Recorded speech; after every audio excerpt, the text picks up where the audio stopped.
you don't really want to get too close. It will go from being a log, yes, come out the other end as fine white copy paper. It's also known as the tulip tree. You don't know that. Did you bring a raincoat? They are doing wonderful things with waste. And it is a town with a story to tell. This may well be the log of the future.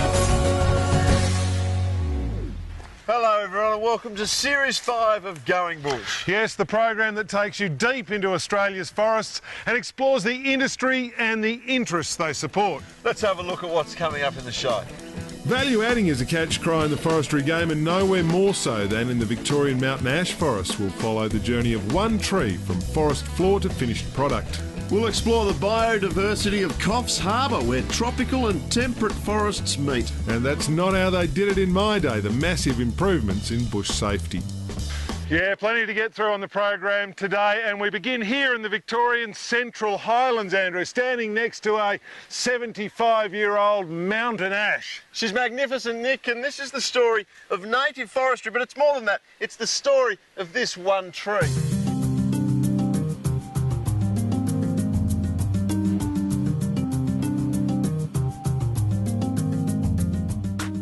In Victoria, just about all the ash harvesting takes place in what's known as 39 regrowth, trees that sprouted in the wake of a massive wildfire in 1939. For our tree, though, the end doesn't come by way of fire but mechanical harvester, and it's quite something to see. After felling, the tree is picked up by the skidder and taken to the landing for the first stage of processing. One of the benefits of harvesting these relatively young trees is the fact they're fairly rot-free, giving a potentially higher yield of sawlogs. So, Jared, now that our mountain ash is at the landing, the processing begins. The decision-making, bits of this log are going to go their separate ways, aren't they? That's correct, Andrew. The end of the log here, this is the high-end sawlog.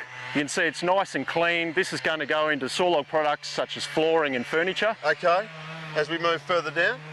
As we move further down, we get into a lower-end sawlog product. This is going to go into structural timbers. OK, yep. And then the very tip? The very tip, it's got the most defect in it. We can't take sawlog out of it, so it goes into pulpwood. This is a product that normally it'd be left on the forest floor. It's a byproduct from taking high-end sawlog. Each log is graded based on its characteristics. This determines which customer gets which part of the tree and ensures that the whole tree is used. The butt of it's clean, and it's nice and straight. There's not so many limbs, so it looks like we'll get a 11 metre length out of it. So I run the tape out down to 11.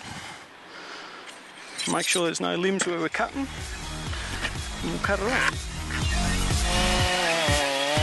Once it's graded, the two sections of sawlog from our tree get loaded on a truck heading for the mill in Hayfield, 50 kilometres from the harvest site.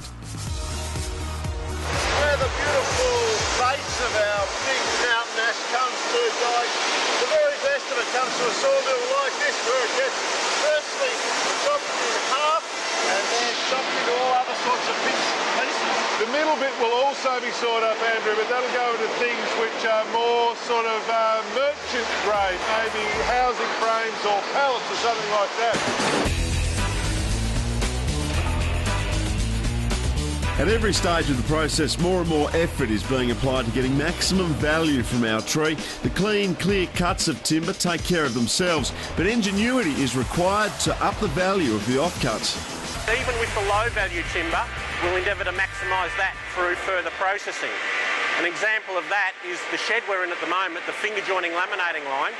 We'll take small, short, narrow pieces of low-grade timber, we'll finger-joint them, and then we'll laminate them together, and we'll create long, wide pieces of timber that compete with imported products. In this mill, even the sawdust doesn't go to waste. It's used to fire boilers, which in turn generate the electricity to power the mill.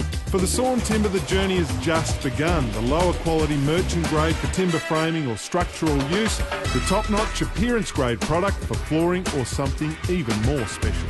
And so the absolute best of the best comes to a place like this, which is a furniture factory to be manufactured, Andrew, into lovely pieces of solid timber furniture. That's right, Nick. The furniture industry around Australia employs tens of thousands of people, and a lot of it is due to mountain ash.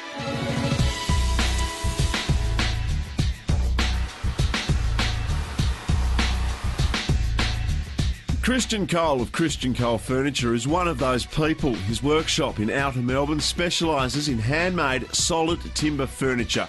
Mountain ash is a perennial favourite among customers looking for that iconic Australian piece. They love the timber because it's very clean timber and it's got very good staining properties, so it takes stain well as well, and it lifts the grain as well when you stain it up. So yeah, a lot of the clients they don't like a lot of features in their timber, they like it quite clean. And it is one of those timbers that comes up very clean. And also we can give a better warranty with mountain ash also because of the durability of it and the gluing properties of it, and it's very stable in the house too. It's that stability, durability and accessibility that has helped Vic Ash become the cornerstone of the Victorian furniture industry. Mountain ash, it's one of the mainstay staple timbers that's used in the industry, particularly in the volume end of the market, and without a timber that has the combination of the properties and the scale of it, a lot of the mainstream manufacturers just wouldn't exist. It's one of those key timbers in the market for us.